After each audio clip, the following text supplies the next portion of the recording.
Have we settled down a bit after a few days off, or are we ticked that it's only a week since the Saints was smoked by their old coach and no changes have been made? Well, come on. Are you really surprised? If so, you haven't been listening. One thing that might be a bit surprising is the Alvin Kamara signing an extension in the middle of a season. And in the middle of a season like this, I don't get that one. We'll talk about it. We'll discuss all those topics along with the preview of the Saints Chargers with the Athletics' Larry Holder. Also, Gabe is here. We'll touch on the Pelicans opening night versus the Chicago Bulls, and we'll tell you how you can be the star of Dattitude episode number 300 here on Friday. Well, what are we waiting for? I guess it's just for me to cue the music. Wait, where is it? Which one do I think it's this button. Let's see. If you're looking for the latest scoop and in-depth interviews on the Saints, the NFL, the Pelicans, LSU, along with the best bets of the week, then lucky you. Along with high-powered, in-the-know guests who cover our teams, Jim Derry brings plenty of Dattitude. And he'll always tell you the way it is, or at least the way he thinks it is.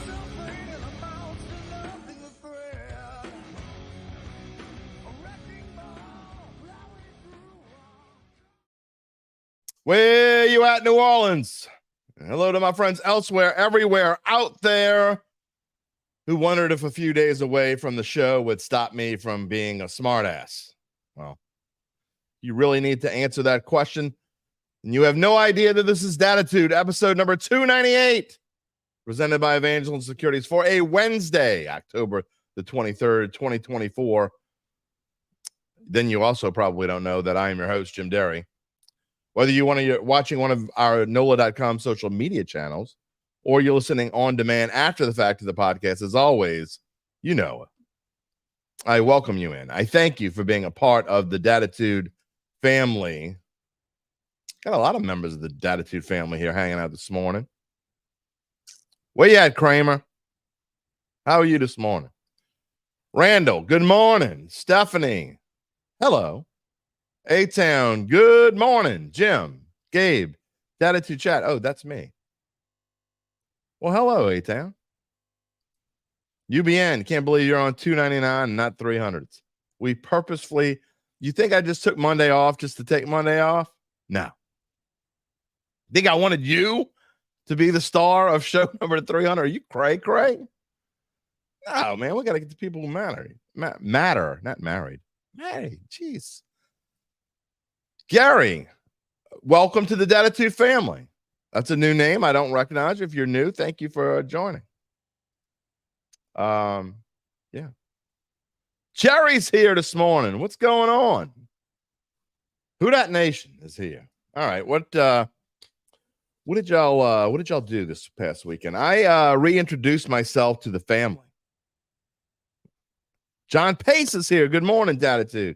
John Pace might be visiting us on episode number 300. We'll see how that goes. Yeah, what did y'all do this weekend? It was Saturday. I didn't even hardly watch. I watched a little college football. I watched some of the Texas game. I watched about half of the LSU game when I got back. It was daddy-daughter dance night at locally here. Lakeshore High School had one for all the young kids. Now, I couldn't get my young teen to go. She said, nobody my age is going to go. She was right. I guess she would have been out of place. Most of the kids were between, 6 and 10. There were a couple that were a little younger, a couple that were a little older, but my 8-year-old and I still have moves, at least according to the 8-year-old. I do. So that was fun. Again, it was fun just kind of to get away from the whole scene. I did watch football a lot on Sunday. I watched NFL all day, but it was great not to really care all that much. Just sit back and watch. I hadn't done that in a while. So it was a nice weekend. I don't like when the Saints play on weird days, but it does allow for me to do some normal, regular things in the fall that I don't normally get to do. We joke about weddings in October. Luckily, I didn't have any of those. I don't have a lot of weddings anymore. When you get to my age, pretty much everybody's married, or if they get remarried, that they don't really make that big of a deal out of it.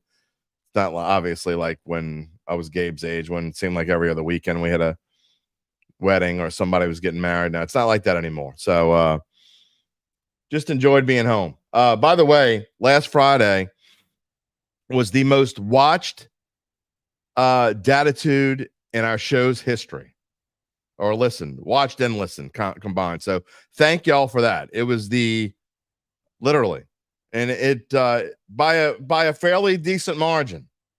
It was the most watched and listened to Dattitude show ever. We only can go up from here. We hope you can help this. I'm telling you, when I ask you to be a part of the show, not just typing in your comment here, but signing up. We've had a bunch of new signees up on our YouTube page. If you haven't signed up already, please subscribe to us on YouTube. If you're watching on Facebook, take a second to go over to YouTube. If you watch it on YouTube, you're a part of the family. You haven't clicked like yet, please do that. But it's growing, man. It's really growing, and it's all because of you. We thank you. I guess it's funny how, and I've said this before, I've said this all the way back from the beginning. I found this out early, even when we were an audio-only podcast. For some reason, and I guess it's just the way that I say things or whatever, we do way better when the Saints lose than we do when they win. I don't mean for it to be that way. I just tell you the way that I think that it is. And I guess people want to hear the way that I think that it is when they lose more than when they win. But I got to be honest, even though that's the case, I still would rather them win. I mean, it gets old, man. 2-5 gets old. So anyway, we're going to have Larry on. Larry Holder's going to come on a little bit. We're going to talk about the AK signing. We're going to talk about the state of the Saints. You saw our front page and Dennis Allen, and is he just living on a prayer? I mean, that's all we heard Friday after the game was time to fire. Maybe people have calmed down a little bit. I haven't heard as bad over the past couple days because people, I think, are just starting to realize it is what it is. We told you. Saints probably aren't going to make a move in season, and if they do, it would have to get real. I know y'all think this is this isn't really bad. Okay. It's bad, but it's not really, it's not, they're going to make a change at some point in the near future. It's probably going to be after the season. But if they go like, I don't know, however many games they have before the bye week, they get to the bye week at, 3-9 or whatever the bye week would be, then maybe they'll make a change. If not, it'll be after the season. So we'll see. Let's see. We had one that I wanted to show before.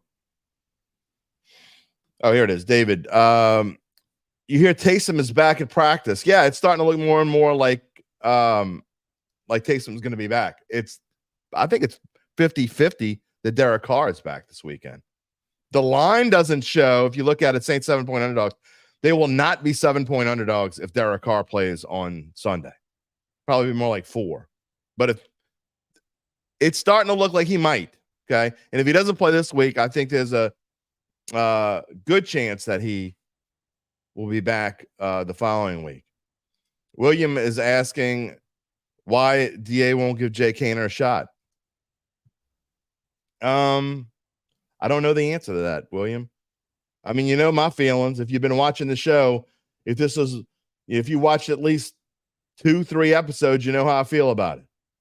I think we've learned everything we can learn about Spencer Rattler, but I mean, maybe in some weird way, he thinks that if he can show Spencer Rattler has some sort of future, then maybe the upper management will think that he has a chance to stick around here.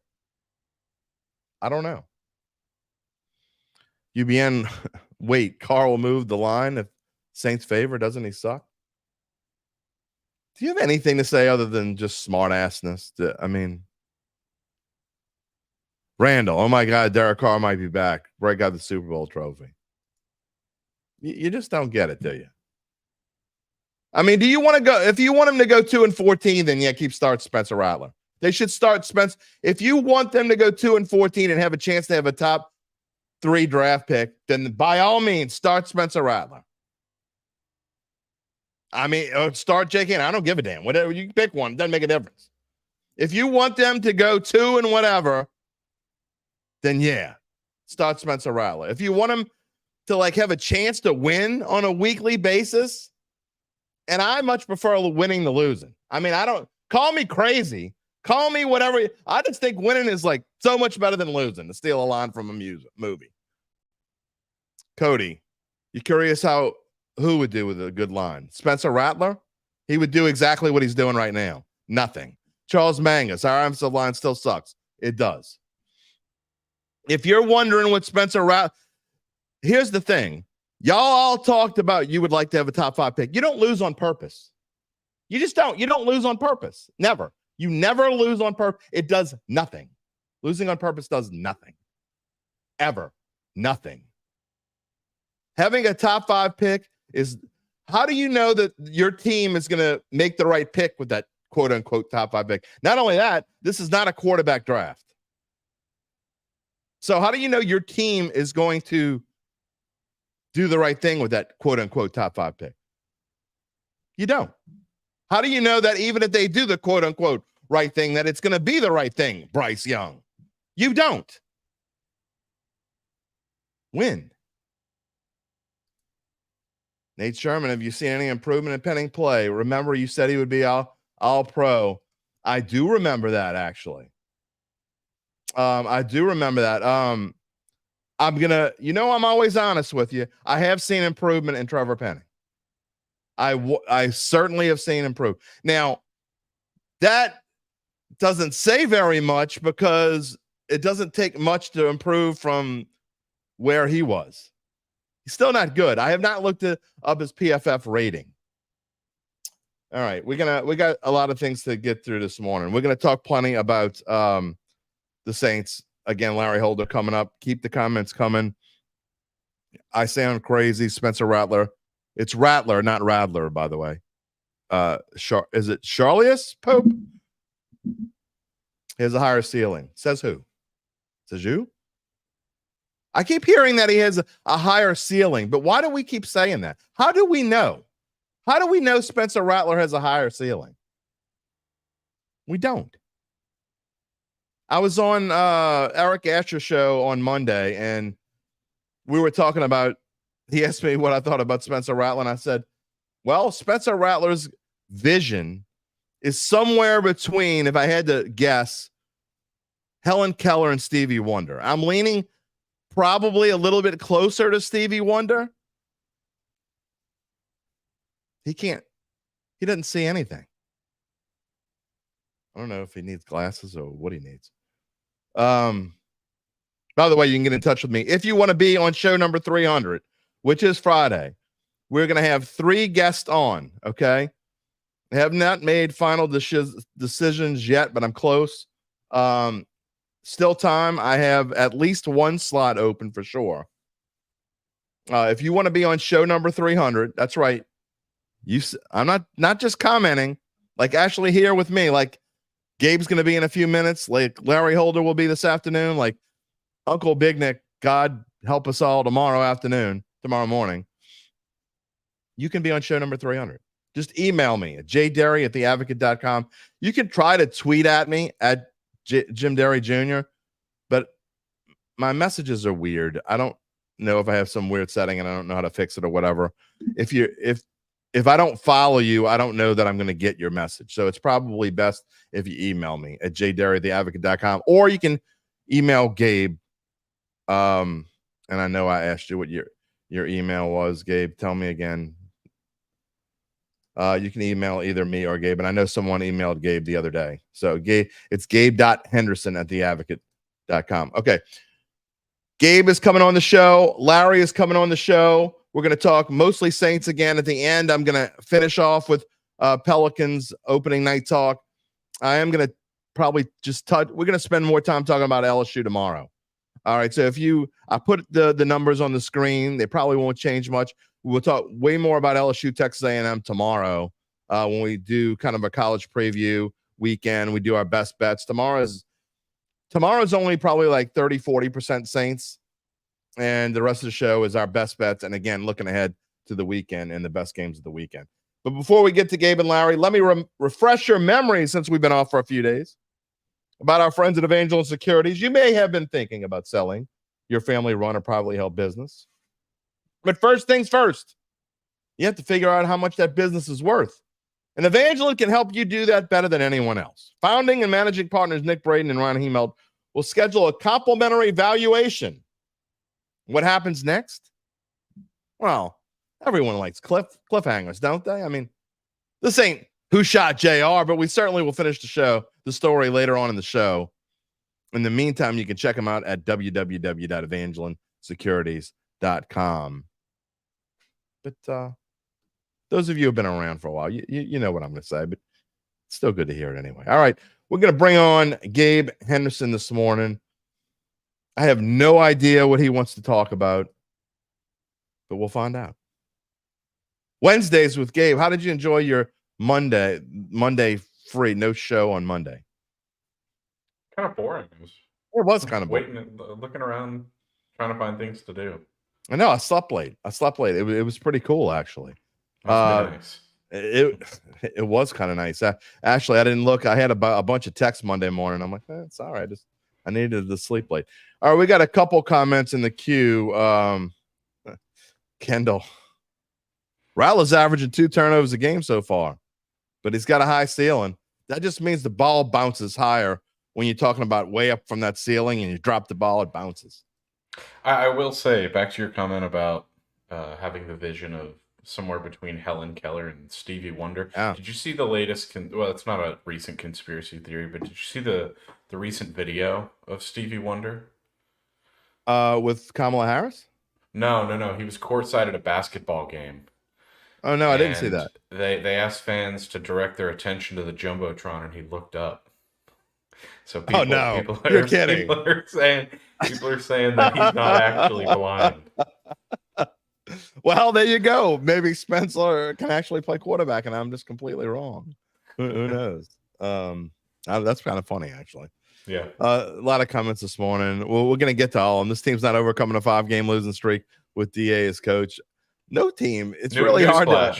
It doesn't matter who's coaching this. It's really hard to overcome a 5-game losing streak. Yeah, by the way, I brought this up the other day. The last 4 Saints coaches who have had a 5-game losing streak have all been replaced after the season, whether it be upon their own volition or whether they were fired. So the last 4. So can Dennis Allen do something that the last 4 coaches have? That's right. Sean Payton had a 5-game losing streak. He went 9-8. He had a 5-game losing streak and he quit. So there you go. There's a few comments I wanted to get to. All right. Do we think this team can get better and win games and make the playoffs, or do you think it's over? It's over. It's over. There's a 0% chance this team makes the playoffs. Oh, here we go with the 0% chance. 0%. Never a 0% chance till mathematically 0%. They have to go what? 7-3 the rest of the way? Not happening. 7-3, not. No. 7-3. Yeah, probably. Yeah, 7-3. They've finished 9-8. I mean, honest. Okay, let's just say. And look, I'm not saying it's going to happen. I'm definitely not saying it's going to happen. But if they win this week and next week against the Panthers, then they got to go 5-3, and their schedule certainly is in their favor. Again, I'm not saying it's going to happen. Charles just saying it's over. Stranger things have happened. Okay, I am not saying it's going to happen. I'm just saying it's not impossible. Well, that would really piss a lot of people off. I want to get to this one as well. Rattler had under 2.5 seconds to throw on pressure. So did Derek Carr every week after week 2. Right. Weeks 1 and 2, he had 2.5 seconds in the pocket. Right after you said it, David. Yeah. So did Carr, and everyone hated him. Exactly. They make excuses. Make excuses. So I actually researched this. Derek Carr in weeks 3 and 4 had 2.4 seconds in week 3, down to 2.2 seconds in the pocket in week 4. Eric McCoy. There you go. But I mean, it doesn't matter though. People see what they want to see. What has Jake proven in 2 years? When has he had a chance to prove anything? He proved more in 1 drive than Spencer Rattler. Exactly. In 2 games. Spencer Rattler in the last 6 quarters that he played, his offense scored 3 points. Okay. In the 1 drive that Jake Haener played, he scored 7. It doesn't take a genius to figure out who did what. Just saying. So, what you got for me this morning? I know Larry's gonna be on in a minute. I just want to talk about LSU A&M. Okay. It's the biggest thing. A lot of people. I saw a comment up here earlier. Let's see if I can find. Latest line is LSU underdogs by 3. It's on the screen. It actually opened up as 3.5 at most books in favor of A&M, and people have bet it down to, as you can see on the screen, LSU 2.5. Yeah, if you're listening to the podcast after the fact, as we record here on Wednesday, and I literally checked it right before we went on the air, LSU is a 2.5-point underdog. Their money line is plus 114, which means if you bet $100 on them just to win, and they did win, you would get 114 in return. Texas A&M's money line is minus 135, which means you would have to bet $135 to win 100 if you just wanted to bet on Texas A&M to win. So that's where we are here on Wednesday morning. Yeah, it's some interesting little nuggets. LSU hasn't won in College Station since 2016. They've kind of struggled, although we can debate. I think they won the game in 2018 multiple times. I think refereeing decisions led to that 74-72 clown show. But they've really struggled in College Station as of late after dominating A&M in the first few years in the SEC. But the one promising thing, I saw Cole Kubelic tweet this out earlier. LSU and A&M have met 8 times previously when both teams were ranked in the top 25. LSU is 8-0 in those matchups. Okay. So you like LSU this week? I mean, you're giving me reasons to take LSU. I've said I said preseason, I've said into the season, this is a game I think LSU loses. Yeah. But the performance that I saw last week from this team, plus the stat that Cole Kubelic threw out, it's starting to get me optimistic. I think we started the season with A&M being completely overlooked. Teams thought, oh, new coach. Yeah. Everything, it's going to take a few years to rebuild back. And I was ringing the bell. I think they're going to be better than people expect. Now I think people are a little too high on them. Well, I don't think Missouri's a very good team. I think we saw that over the weekend. I think the SEC overall is down. I think it's more competitive. I wouldn't necessarily say down.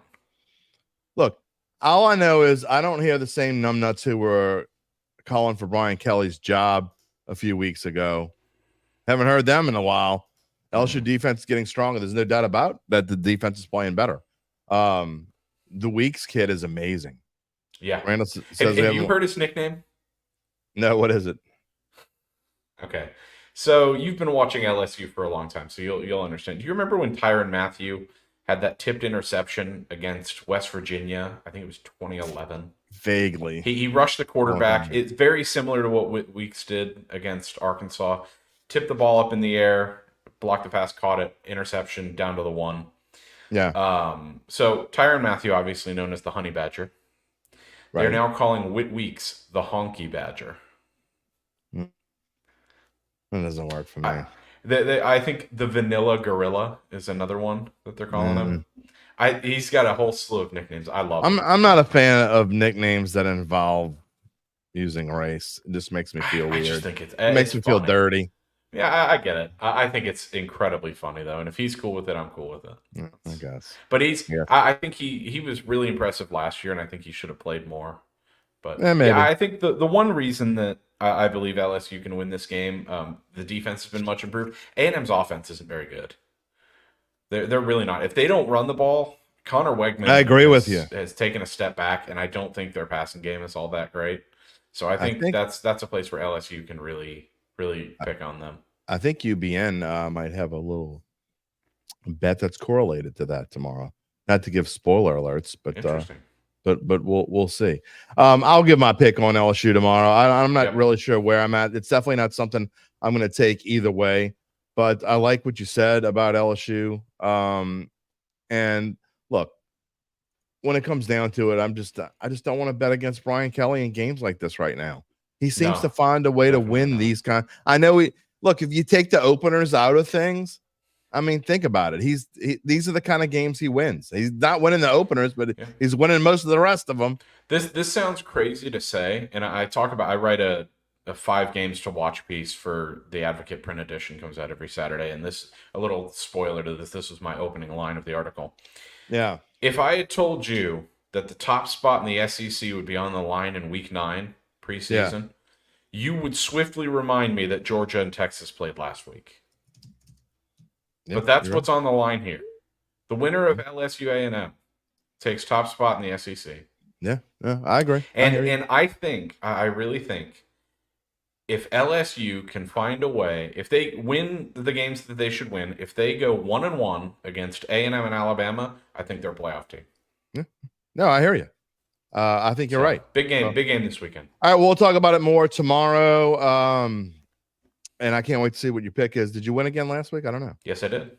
All right. Well, you're on a roll. I've now won 5 of the last 6, I believe. You and UBN are both on a roll, and I'm just doing okay. I'm getting a lot of my high picks right. My 3, 4s, and 5s. I'm doing really. I meant to figure out what my records are on 3, 4s, and 5s. Mm-hmm. I'm doing really well on those. Not as well at the bottom. So maybe that's okay. So you're winning the ones you should. It's like I said though. You got to follow us all starting in October. Yeah. If you take, I'm going to have to figure out what our record combined is in October because it's really good. It's really good. I mean, I've won. I don't know when Auburn, Oklahoma was. I believe that was late September. So I think I'm unbeaten. But yeah, I mean, LSU Arkansas under 55 was the easiest money that you could make. Pretty good. Yeah. All right, we will talk to you tomorrow, and I'm looking forward to your best bet. Sounds good. All right. Gabe will be with us tomorrow. Larry, I'm still waiting to hear from him. He was supposed to be here at 11:20. He's not here yet, so we will. He forgot. He just texted me. He forgot. He'll be on in a second. Okay, a couple things real quick that Larry and I will certainly be talking about the extension with Alvin Kamara, 2 years, $24.5 million. There are a couple things here in the queue that you numbnuts just. I mean, I got to bring it up. Let's see where we're going to go back to here. Let's see. There's one that I definitely wanted to go back to here.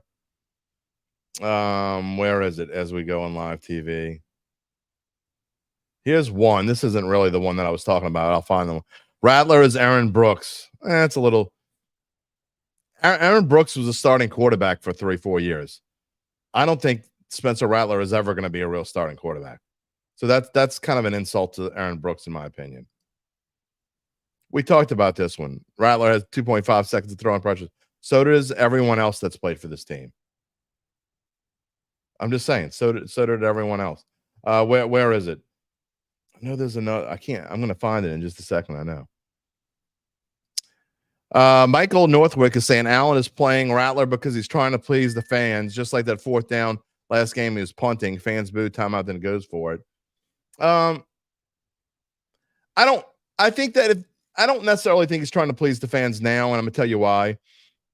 Because they're on the road this week and in the following week. I think maybe against Denver, you could make an argument that he's trying to please fans because they were at home. I don't think he cares now. I mean, his days of pleasing the fans, I don't think it matters if he pleases the fan. Let's see. Wait, hang on real quick. I'm typing to Larry real quick. There you go. Live TV, boys and girls. Live TV. See, there's so many things you can do on live TV that you couldn't do before. Randall, who is Rattler throwing the ball to? The same people that Derek Carr and Jake Haener are throwing the ball to. I'll say it again. The last 6 quarters that Rattler played, 3 points. Count them, 3 points. Haener, 1 drive. Same people, 7 points. Let's think of genius.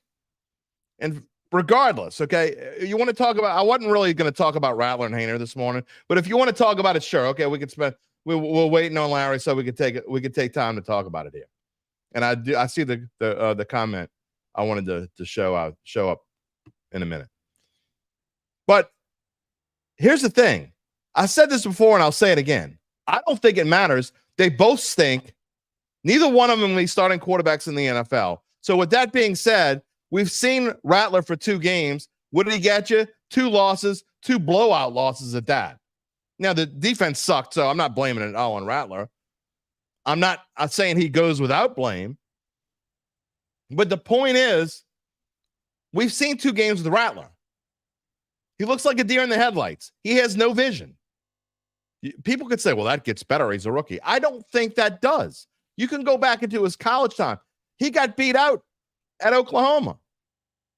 He wasn't that great at South Carolina. He was better as junior year than he was as senior year. That was with a first-round wide receiver in Leggett. So my point is, I don't think Rattler's going to be a starting quarterback in the NFL. I would like to see what Haener can do. I don't think he could do any worse. What's the point? Why not try it if Carr's not going to play? Now, if Carr is ready to play, then there's no question Carr plays. It's as simple as that. Angel says, I like when we say we. Who's we? Because there's a lot of people who don't agree with you about the whole. A lot of people like Carr. We don't hate Carr, but we expect him to be like Drew, and he's not. That's true. It's just disappointing. The whole thing's disappointing. Dennis Allen's got to go. He's outcoached week after week. There's always next year. You know what, though, Angel? Is there next year? I mean, when is next year? Because next year ain't next year. Let's be realistic. We're going to talk about Alvin Kamara in a minute, but to me, this is the Saints' best. This deal that they signed, the contract extension, is the Saints' best way going forward to keep Kamara and not kick the can, if that makes any sense. It's a 2-year, $24.5 million extension. It's a weird timing. Why they decided to do that now, you hardly ever see things like this get done in the middle of the season. It keeps them here, quote unquote, theoretically, through the 2026 season. Will be 31 years old. Now, the Saints will save $18 million in cap space next year, and they would have saved $19 million if they cut him. So I guess it's a win-win. Last one before we move on from this. Nathaniel Sherman, that was garbage points with Haener. Well, yeah, guess what they got with Rattler for 6 quarters? 3 points. Who cares if it's garbage? I would like to see what he can do for a whole game. That's the point. You're missing the point. Y'all you make excuses for the people you want to make excuses for, but you won't make excuses for the people you just dislike for some unknown. You have no reason to dislike Jake Haener. You don't know jack shit about Jake Haener, okay? You just don't. You could say you do, but you don't. You haven't seen anything about Jake Haener. It doesn't make any sense. Again, either one of them, they both stink, probably. But I haven't seen Haener in a full game situation, and I've seen Rattler for 2 now. I don't need to see anymore. It's pretty simple. I don't understand. We're moving on. When we're done with Larry, maybe we'll come back to this if there's time. But I just as soon not. I mean, y'all are beating a dead horse here. Larry will uplift my spirits. I'm certain of it. Uplift my spirits, Larry Holder.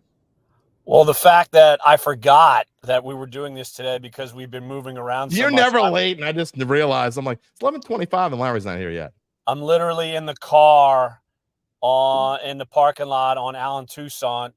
But I had my computer with me because I was actually going to go eat lunch and go to work, and I had other things going on, and I'm like, oh boy, it's Wednesday. We'll make this as quick as possible so you can still eat lunch. All right. We're all good. We're all good. All right. First, I want to start with this. I want to start with the Alvin Kamara extension, $24.5 million. This is kind of what we thought if they were going to do this before the season. It's almost exactly what I thought it would be. Basically $12 million a year. It saves the Saints in the long run, $18 million in cap space next year. It's still in a way sort of kicking the can.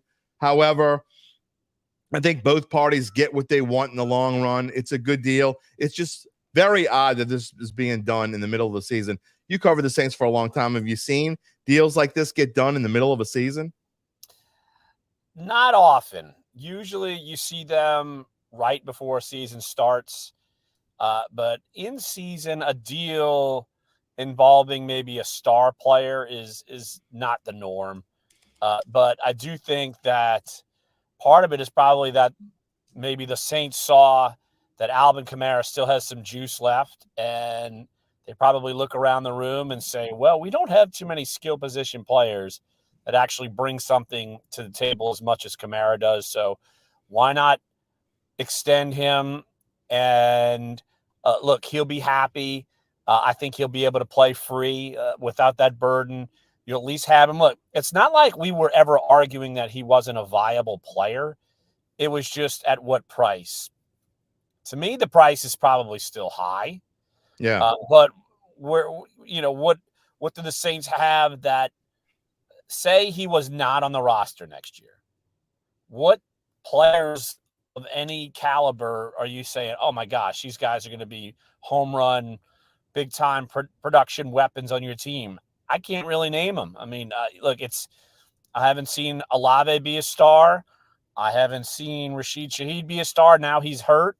At least not long enough. Right. And so who's your star? I mean, it's really Kamara. I know people want to throw Taysom Hill in there, but hey, it doesn't always matter. I mean, so yeah, but you're talking about stars now that are, I mean, Kamara's going to be going into age 30 season next year. Taysom age 30. This isn't a team that should be having age 30 plus stars on the team. Carr's over 30. I mean, quarterbacks doesn't matter as much, but that's the problem I have with this team. They're old and bad. I mean, it's one thing if you're young and bad and you have promise for the future, but this is why I have a problem with. I'm not sure this is the right move. The Saints. Look, I love Alvin Kamara as much as the next person, but you're talking about, and you see, did AK get any guaranteed money? And it was not in the story, so I don't know the answer to that, to be honest. But I mean, you're again, I love AK. I love what he brings to this team normally, but his numbers have consistently gone down. And other than the first two games, he's got a 3.16 yard per carry this season, the entire season, including the first two games. That's not very good. And his numbers weren't good last year. So I just wonder why you're willing to spend $12 million a year on a running back that's about to be 30 years old. Well, I wondered the same thing, but it's almost like the Saints have put themselves in this position. I mean, they got to have players and they got to have people that are at least capable of doing something. Starting over? You can't, going back to the guaranteed money, it is almost all guaranteed. 22.23 million is what we reported is guaranteed. So basically the whole contract, so all of it. Yeah. Basically the whole contract is guaranteed.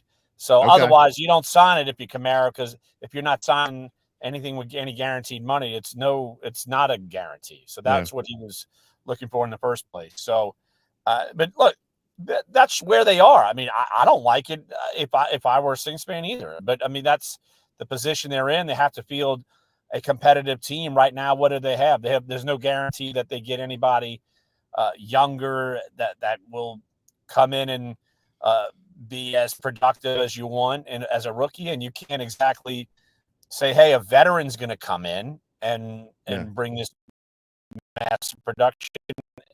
So unfortunately, that's where they are. And look, I think that's, you're bringing up Kamara's numbers. I mean, I didn't expect him to have this breakout season the entire year. I didn't expect him to actually have some sort of re-breakout year. So it's none of that surprised me if there's a regression, but also it hurts that, hey, they can load up on him because they don't have a quarterback, can't throw the ball. So obviously the numbers will fall. Tim Leach had asked a very good question that I was actually going to bring up, so I'll just use the question to ask. He says, was an extension done in order to trade him? I don't think for this year. I don't think they would make that kind of, unless they already have a deal in mind, which I seriously doubt. They wouldn't go through the whole charade of Kamara saying he wants to retire here right now. But I do think that it is probably a friendly enough a deal to where if Kamara plays well the rest of the season, starts off well next year, and the Saints stink again, that they could potentially trade him next year before the deadline. Well, who wants to trade for a 30-year-old running back that makes that much money? So that's someone. I mean, they spent $9 million on Derrick Henry, and the Ravens and that proved to be pretty good. Derrick Henry's different. Yeah, he's different. He is a I'm gonna plow you down type of running back. And guess what? He went to a place where you have the reigning MVP who is playing way better than his MVP numbers were a year ago. The MVP numbers last year, he basically outlasted everyone. This year, he's playing as if he's a front runner going forward. And so, yeah, it's a different story. Again, you got quarterback play. Saints don't have viable quarterback play. I've said it like 7 billion times. It is what it is. Oh boy. All right, let's move on from Alvin Kamara. I don't know if I uplifted your spirits, my friend. I don't know if I did that. Well, I mean, it's better. Joining the show in the car should just be uplifting. Well, at least we're not talking about Spencer Rattler, who will never have any impact on this team ever. So at least we're not talking about that. A-Town says Jamal Williams needs to be traded or cut. He is a non-factor for this team. Well, if you're saying he's a non-factor, you're probably not going to trade him because nobody wants him. So just saying, and there's no reason to cut him. So I think after the season, then you decide what you want to do, but you're not going to cut somebody that you actually kind of need right now, and no one else needs them. So chance of either one of those things happening, A-Town. I hear you. I get where you're coming from, but it ain't happening. All right. So yes, in other words, you have kind of lifted my spirits because we're not talking about Spencer Rattler, even though apparently in the chat, that's all they're talking about. Randall, I think, goes to sleep with a Spencer Rattler fat head. He hugs it when he's sleeping. Hakeem, we getting healthy. He won't have his spirits lifted until we hopefully get a win on Sunday. All right, we'll talk about Saints Chargers in just a minute, but first I want to talk about Dennis Allen. And you and I have talked about this many times before, but now a 5-game losing streak. I don't know if you were on yet when I brought up the stat that I've mentioned before, but the 4 previous Saints coaches who have had a 5-game losing streak were all either fired or quit following that season. There have been 4 coaches who have done this, 4 coaches in a row that have had 5-game losing streaks. They've all been either fired or quit. If you had to put a percentage on it, I'm not saying in season, because look, we all know the Saints don't do things in season. I know the fans want them to do it, but unless it just goes completely south, and they got a long way to go before it gets completely south. But what are the percentages that Dennis Allen is the coach of this franchise on September the 1st, 2025? The chances he is? He is. 0. 0. 0, because I don't think they're going to make the playoffs. I think they're going to regress and basically be what we thought they would be. 7-10 might be where they end. I mean, the ceiling's not 10 wins anymore. So, no, 0. Like 0. I would anticipate new coach. And if you're firing Dennis Allen, your record's not good enough, you're probably getting a first-round quarterback for the first time since Archie Manning. And if they don't, if the season keeps going south and if that doesn't happen, I think that is to the detriment of the franchise. You just say that, and all I can think of is Beavis and Butthead. Fire, fire, fire. So, I don't know. You're wearing like your AC/DC shirt, Metallica. Exactly. Fire! Breaking the law. Yeah. Look, I said it Friday. I was wondering if a few days off from the show. Dylan, welcome to the show. Glad you're here, and welcome to the Who Dat family. Of course, you've been a part for quite a few weeks now. I said this on Friday, and you and I have both been through times in our lives when we have been let go.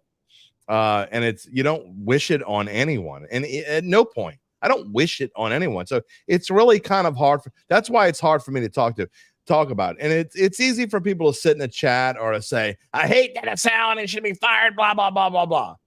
But as someone who's been fired 3 times in the last 11 years, it's hard for me to advocate for someone being fired, but I just don't know where this franchise goes. And I got to be honest. I think if I were the GM of the Saints, and maybe, frankly, it might be time to think about that too. But if I were the GM of the Saints, I just don't understand why you wouldn't make the move during the bye week. Where do you think this team is going? What do you possibly think that this team can come back from?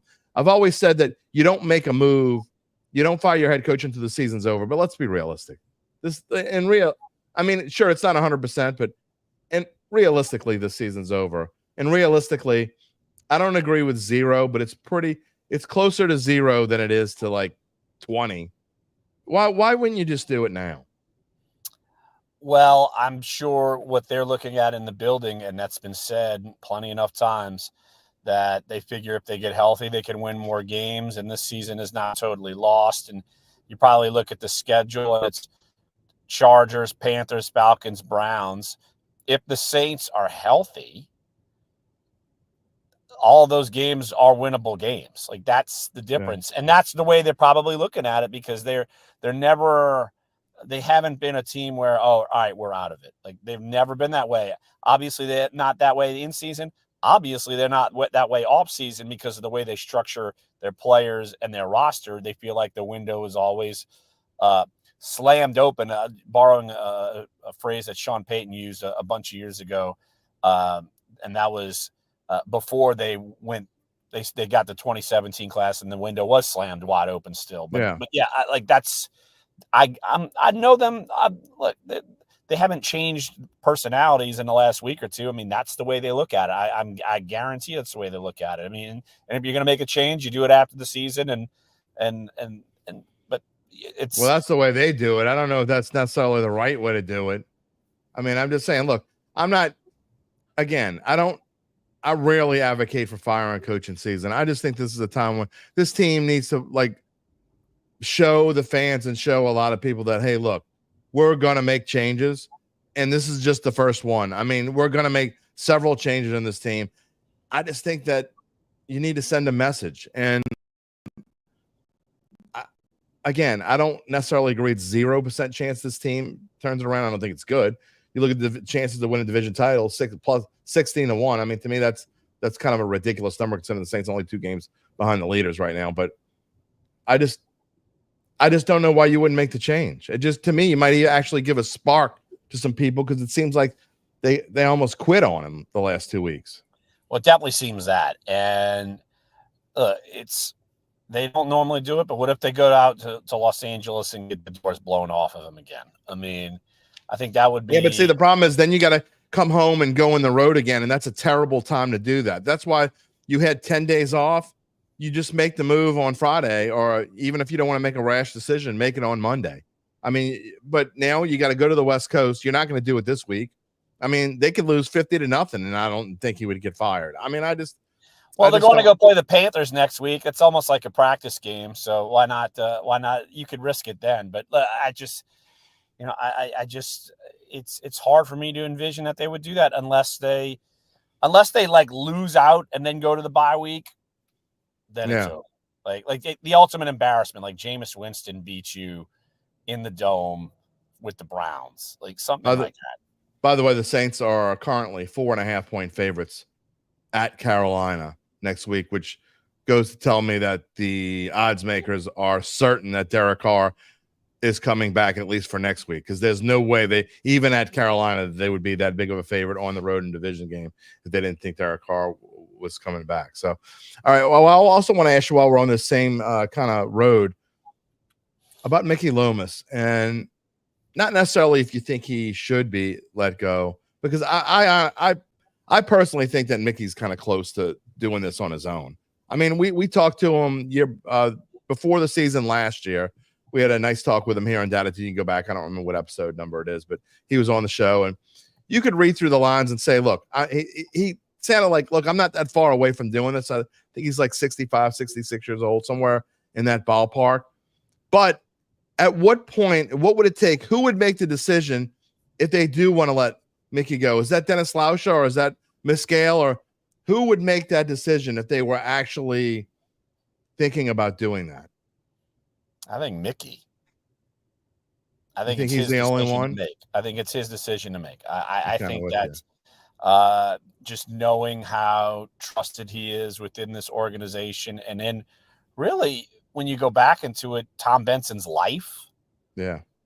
Like he's one of Tom Benson's best friends. Yeah. Like I can tell you going back, this is back when I was at the pick unit, and I bring this up all the time whenever this topic comes up. I asked him, and I was doing a story about like a 50th year anniversary story, and I probably had 45 minutes with Tom Benson, and it was a really fun and informative interview, and it was really cool to be able to sit there, because you don't get that very often. But he was open and honest about all kinds of things, and I said, "What's the best move you ever made within this organization?" And he said it without instance, hiring Mickey. 2 words: hiring Mickey, and that's it. I feel like with Gail Benson, that's it. If that's the way it is, she's going to go with that. And look, they've won a lot of games. Well, I'm not saying it's time. I just don't know where I'm at on it. I mean, I really don't. I go back and forth, and it's a tough one. And look, I know people get pissed off and aggravated, and they just say, Loomis, blah, blah, blah. But it's not.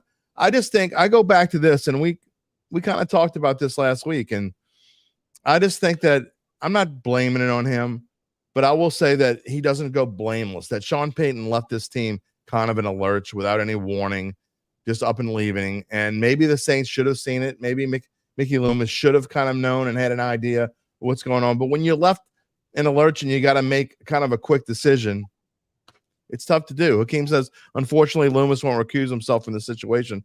We're royally screwed. I mean, this is the I think the average fan thinks that way, that it's, Loomis will be in position until new ownership or he retires. No oversight. But I'm not sure that he should be gone. That's the problem. I don't know. I think he's earned the right to kind of stay when he wants as well. That's what I think, at least right now. Here's the thing. He might not be the general manager. He's not leaving the brain trust. Yeah. He might just have a position. The general manager might just report to him. That could easily happen. And so elevate Kai Harley. I mean, that would actually be Kai Harley. I mean, well, here's the other thing. I mean, Kai Harley is the one who basically manipulates all the numbers. Yes.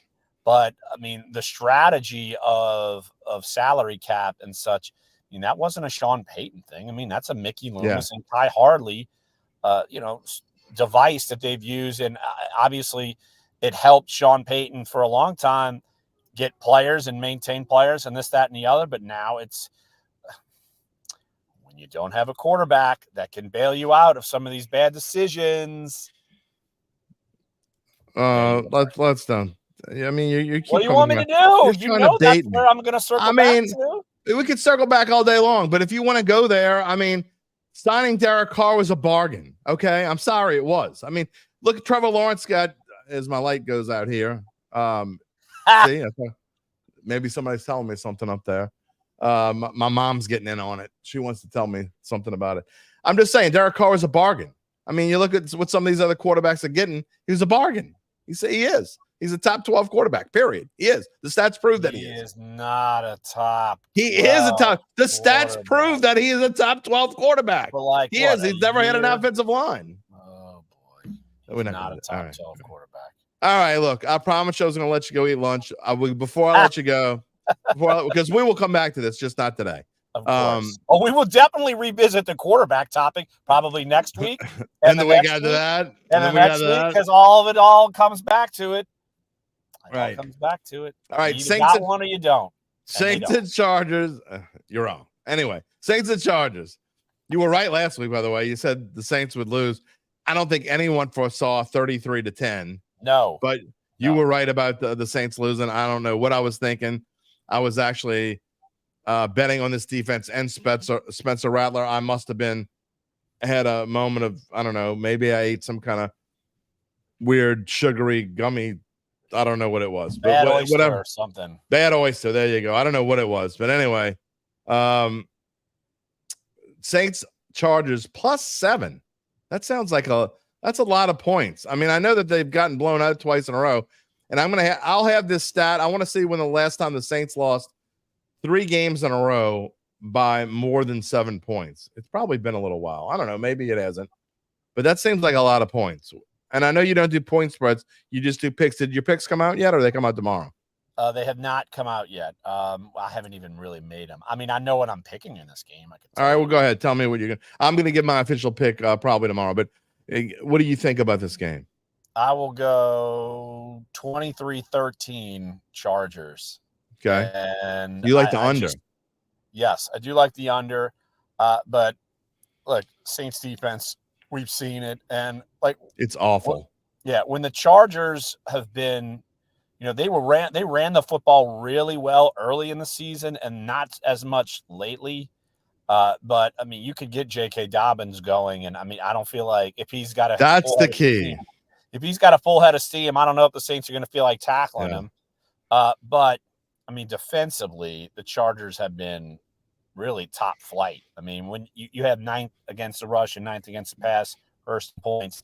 But in some of the other metrics I've got where I use like expected points added and such, I mean, they're like a top 4, top 3, top 2. Like they've been all up there with like Minnesota and Denver was the same way. Like the Chargers have been really, really good defensively. And obviously the Saints have not been very good offensively. So I would assume that the Saints won't be able to do much against them. And then the Chargers, their offense isn't lighting it on fire, but they still have a quarterback, Justin Herbert.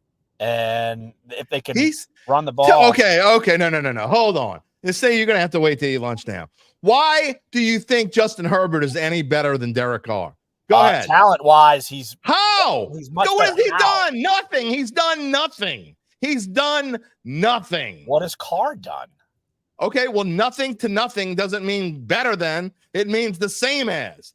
Okay, so if you want to go nothing to nothing, higher. I think he's better. I think. I'm so sick of people saying so and so ceiling is Spencer Rattler's ceiling is higher than Jay Kaner. That's different. Get the hell out of here. That's different than Justin Herbert.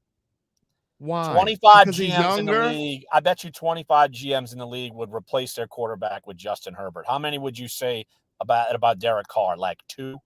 Well, guess what? There's one GM that gave Trevor Lawrence $60 million a year, too. So GMs don't always know what the hell they're talking about. I bet you that GM would rather Justin Herbert than Trevor Lawrence. Well, I mean, he's the one that paid Trevor Lawrence $60 million or whatever the hell it was.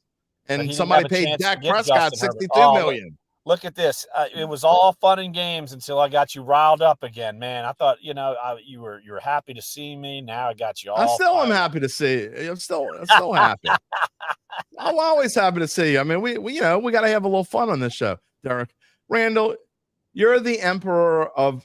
No, I'm not. I'm going to be nice to you because Russell Wilson is the emperor of empty yards, by the way.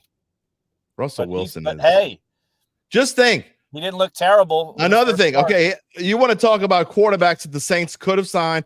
Of the quarterbacks they were trying to sign over this period when they got Derek Carr, one of them was Russell Wilson, who ended up getting paid more than Derek Carr. Just saying. That would have been worse than Derek Carr. It's the argument every single time. At that point in time, Derek Carr was definitely the best option available. Right. I will never not say that.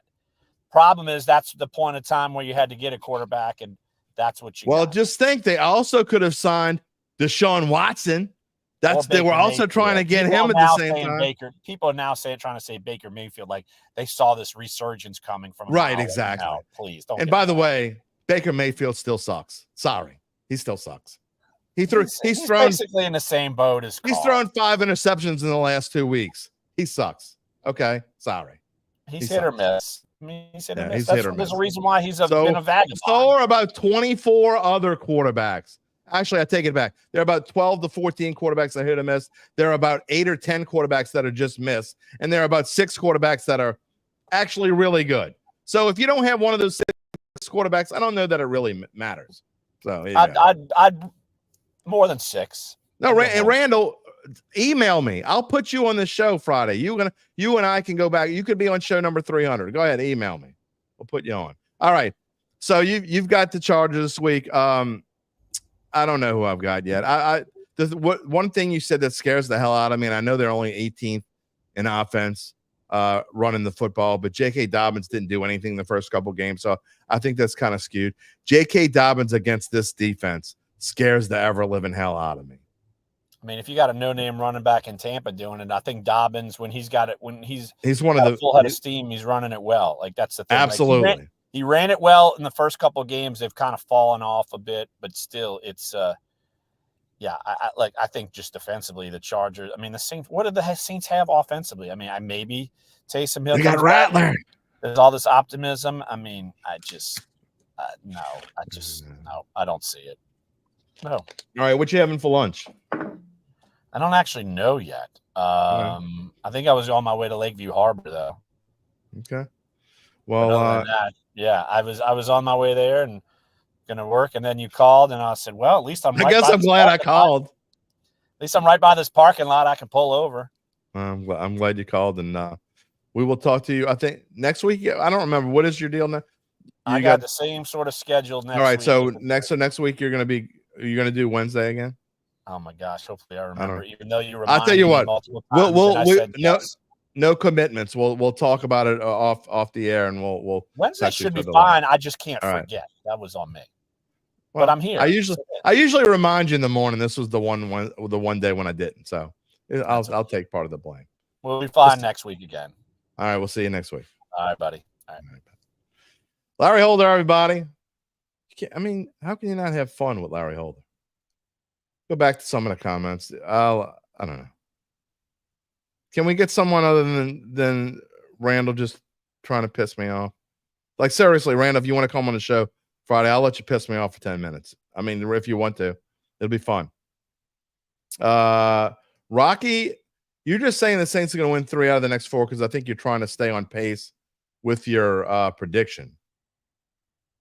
Remember you said they were going to go 3-3? I think you missed on that one, Rock. Sean says, the rat, the hay, and the used car ain't it. I don't disagree with that at all. Look, I'm just saying that Carr was I'm not saying Carr is the future. Y'all are taking this the wrong way, okay? By no means, in no shape, and no whatever, am I saying that Derek Carr is the future of this franchise, because he's not, okay? Now, he's the immediate future because he's not going anywhere, and I'm going to say this again, all right? I'm going to say this again as nicely as I possibly can. For those who, I know a lot of you, this is episode number 1 or 2, and others, this is episode number 100 and something, or maybe even 200 and something. I'll say this as nicely as possible. If you think Spencer Rattler should be starting over Derek Carr, okay, do yourself a favor. Go invest in, get a small investment in a birdseed company, and then you probably can get some residuals. They could give you some birdseed maybe, and you can go sit out in City Park or whatever park that's close to you, wherever you live, and you can feed pigeons on Sunday because you don't know jack squat about football. Okay. If you think Spencer Rattler is ever, I don't mean right now, I mean today, tomorrow, next year, or 4 years from now, I got one of the easiest bets I'm ever going to make. Okay. A friend of mine who thinks Spencer Rattler is, I don't know, the next Patrick Mahomes. Okay. He bet me that Spencer Rattler will be in the Pro Bowl by the end of the 2027 season. There's nothing I like better than free money. Okay. I love me some free money. Of course, it's not personal. If it's personal, you'd know if it's personal. Not even close. Kath wants to know, bring in Breeze as a quarterback coach. I don't think Drew wants to do that. I don't think Drew wants to be a quarterback coach. And as far as Taysom being starting on Sunday, look, Taysom Hill his quarterback days are over. He's too old. He doesn't want to do it. They need him more in the role that he's in. But how much longer is he going to be able to do that? I think he's 34 now.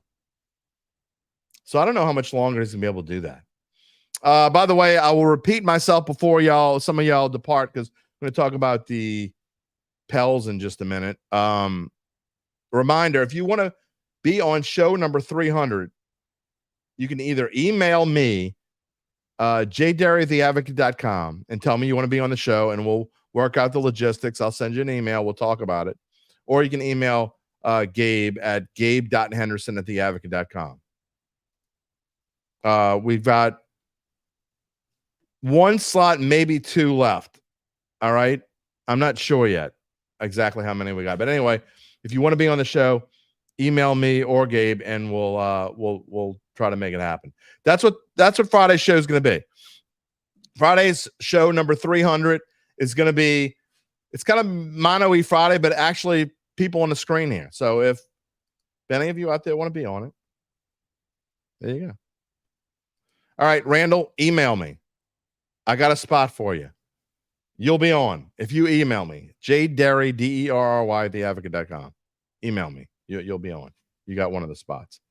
KC says Breeze wouldn't let them ruin his name like that. You know, it's kind of sad seeing Breeze out there last Thursday night during a game like that, because Drew was the master of prime time. And to see him out there getting being honored for being part of the Saints Hall of Fame, it's kind of sad, honestly. All right, we're going to talk a little bit more Saints, then we're going to get into the Pels before we close out the show. Got to say this, though. Remember I was talking to you earlier about cliffhangers? I mean, I don't even really remember who shot JR.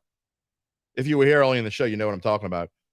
And if you're old, you know what I'm talking about. JR episode of Dallas, yeah, it's a cliffhanger. They made you wait until they did it. They shot JR in May, and they made you wait until September to find out. And at the time, it was the most highly rated show in the history of television. That was actually when people used to watch network television.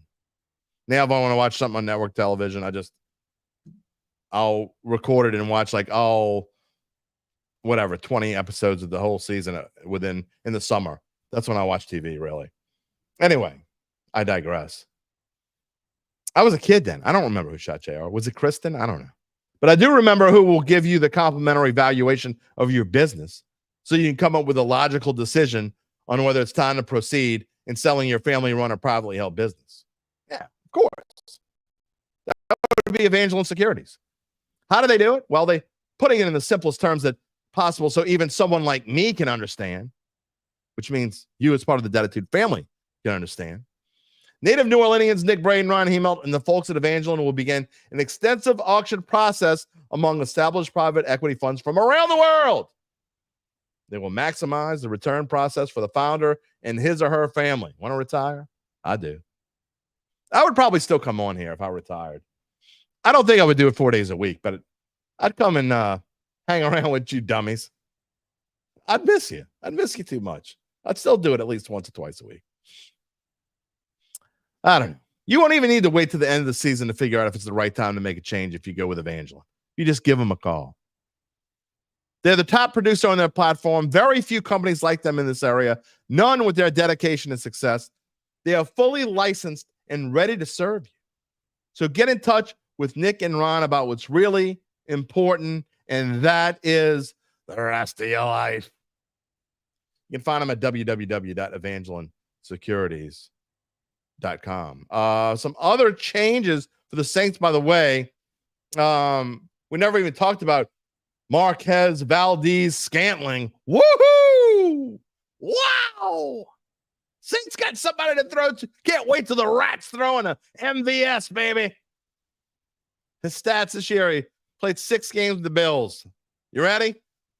Get yourself prepared for these mind-boggling stats. 2 catches for 26 yards. No touchdowns. Dude's awesome. Oh, boy. Last year with the Chiefs, played 16 games, had 21 catches. Yes. Even with my Shaw math, that's a little over a catch a game. 315 yards and a touchdown. Year before that, he had career highs. You know, you think this name, whenever I think this name, I never realized how, even below average this guy was. I thought he was better than this until I went and looked up his numbers. They're not good. 2022, he had his best season as a 28-year-old. 42 catches for 687 yards and 2 touchdowns. He's never had more than 42 catches in a year. They should have traded for Romeo Doubs. I don't think Romeo Doubs is available, King. I like Romeo Doubs. I do. 810, what you talking about? Oh, it was Crystal that shot JR. Crystal did it? It wasn't. Okay. No. Charles, it was not his wife. She did not shoot him. I knew that. See, some of y'all are old. I'm getting to see some of y'all's age without even saying it. Brian wants to know if Rattler stinks. Does Haener go in the second? You're just trying to get me fired up again. Does Haener go in the second half? I think there's a better chance that Haener goes in the second half than this past week. I don't know. I just don't get it. I don't know. Again, it probably doesn't matter. And Alan, metaphorical sense, a dead man walking, right? Chris Roth talking about MVS. He drops a lot of passes. He does. Knott's landing was definitely better, Charles. Say now, you're losing a lot of the audience because there's a lot of people out there that don't know what the hell. Yeah, Knott's landing. I didn't even remember Knott's landing. Is it okay if I say I used to watch that show? I did watch it. Some moves out in the secondary. Paulson Adebo, you already know that he's out for the season, broken femur. He's got placed on IR. Saints released Jonathan Abram. That's how bad he was. They brought back safety Roderick Teamer and cornerback Shamar Jean Charles. It's actually Jean Charles, but Jean Charles sounds better when you're in New Orleans. Some moves there. Oh boy. Aaron Grant. Hell with the Saints. What I am saying, everyone else knows. We all knew the Saints sucked this year. Time to rebuild. Go Bucks.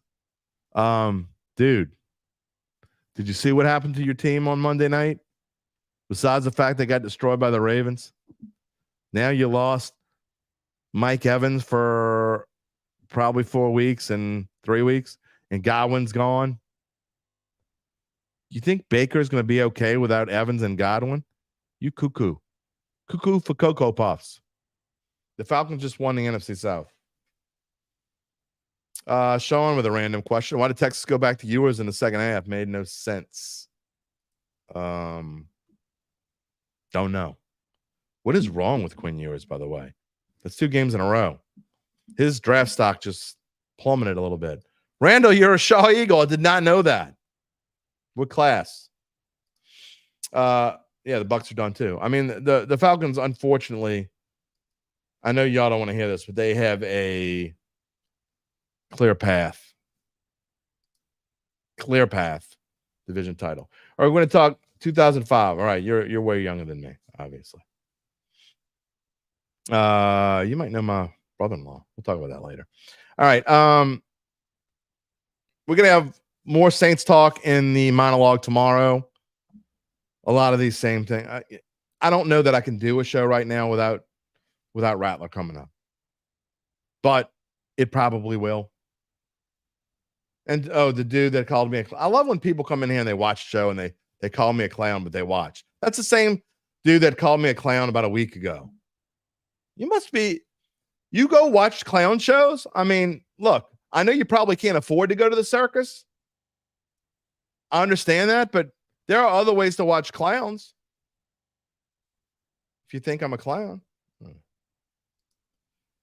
Pels tonight. Opening night.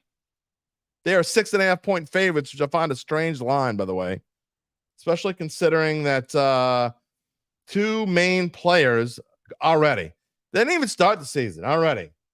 There are 2 game time decisions, says Willie Green. Not that these 2 guys are important or anything. DeJounte Murray and Zion Williamson. Nah, we don't need them. DeJounte Murray had a family emergency. I guess you can't blame that on the Pelicans training staff. Zion Williamson didn't practice Tuesday because of an illness. Dude, I can't do this again. So anyway, as you know, this is season 4 of this show. I don't mean for it to be this way, but it just ends up being this way. I used to have an outlet when we had the Bayou Bet show. We would just talk more Pelicans on Bayou Bets. Dattitude, I don't really get into the Pels that much until football's over. And we'll talk about them a little bit here and there. There you go. Charles is excited. Jerry's excited. Go Pels. It is something to look for. Hey, the Pels are 0-0, baby.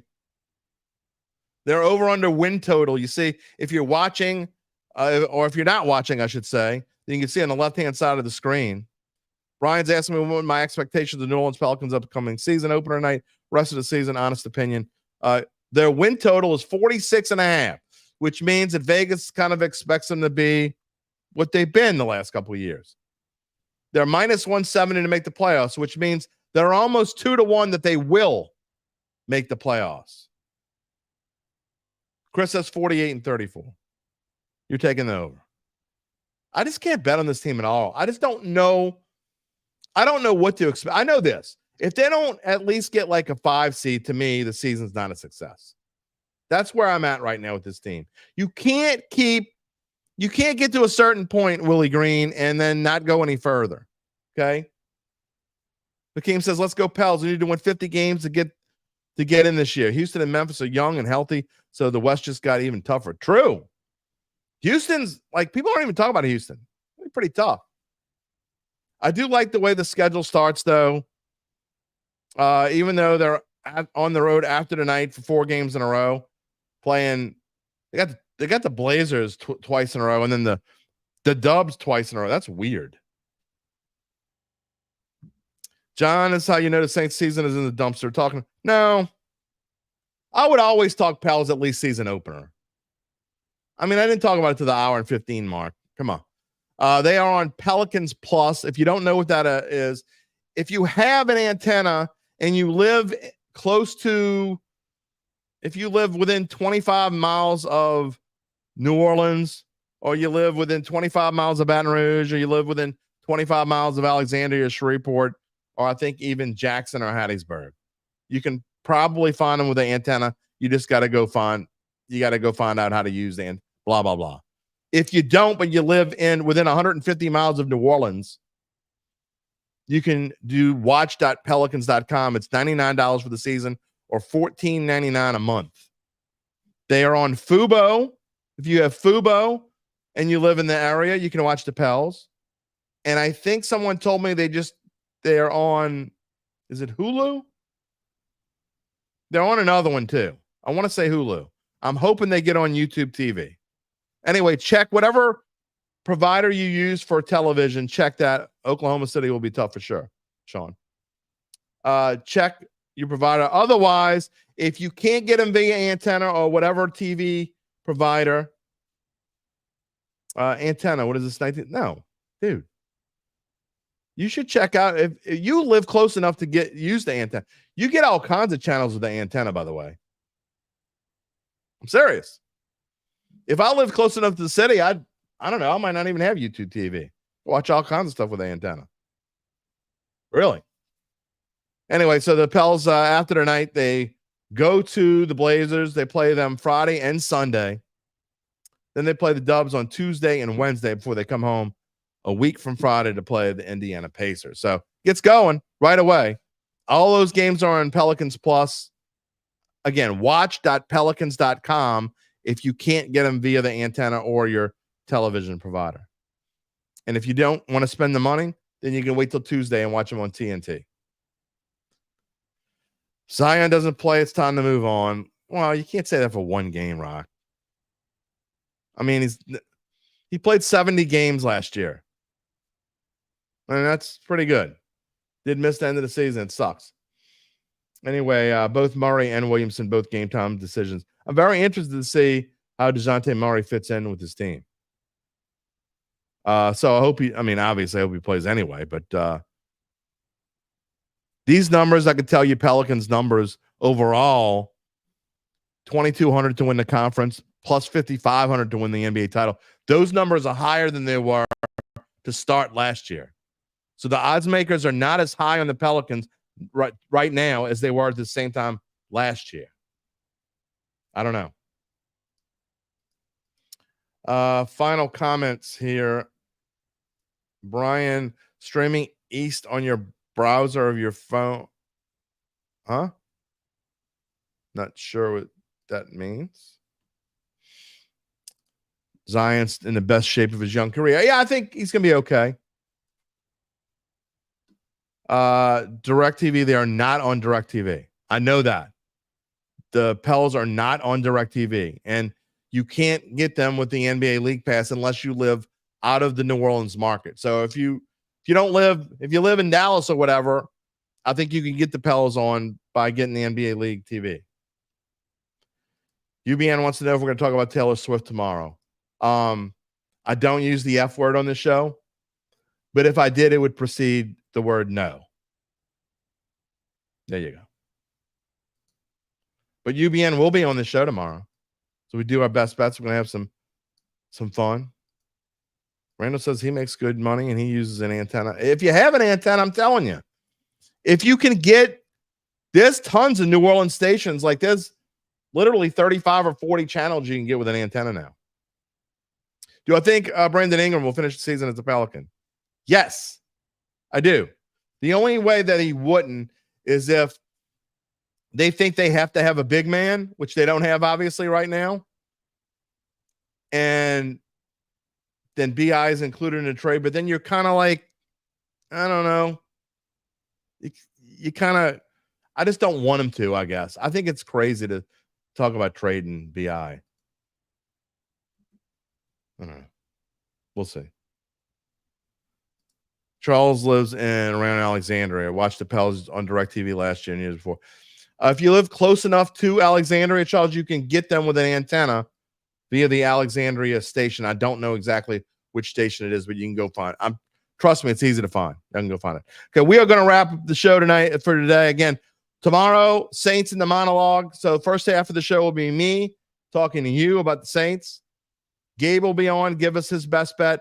Second half of the show will be Uncle Big Nick and I not only giving our best bets of the week, but Uncle Big Nick's going to kind of take over. Tom is not going to be on the show any longer. He's got some other things going on. So Uncle Big Nick will kind of take Tom's spot, whereas we look at the top college games of the week, and I'll get his opinions on that. So he's going to be coming on live now. Y'all ready for Uncle Big Nick live? I don't know. This is going to be trial by fire. Just saying.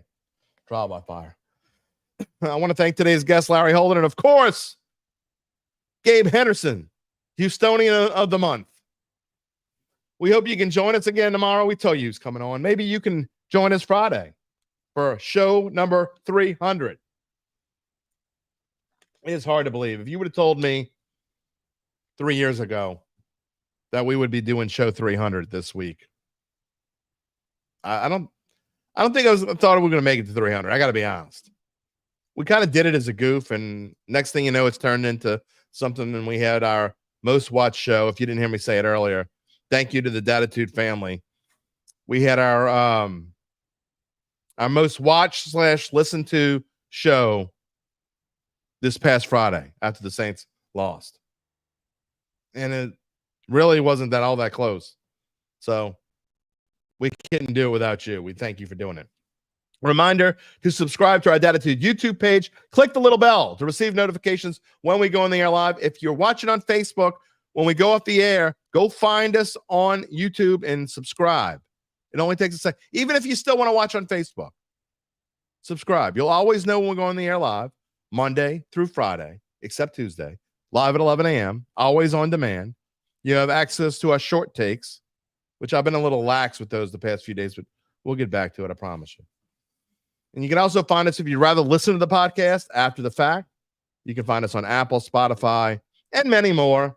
You can also find a replay of the show, as always, on NOLA.com/sports. Check out our friends, our Saints friends, the Saints Insiders, NOLA.com/Saints. You can check out all of Gabe's work on bet.NOLA.com. My NFL picks column is out this morning on bet.NOLA.com. And we'll talk to you with Uncle Big Nick and Gabe tomorrow. So everybody, take it easy, my friends. If you're looking for the latest scoop and in-depth interviews on the Saints, the NFL, the Pelicans, LSU, along with the best bets of the week, then lucky you. Along with high-powered, in-the-know guests who cover our teams, Jim Derry brings plenty of Dattitude. And he'll always tell you the way it is, or at least the way he thinks it is.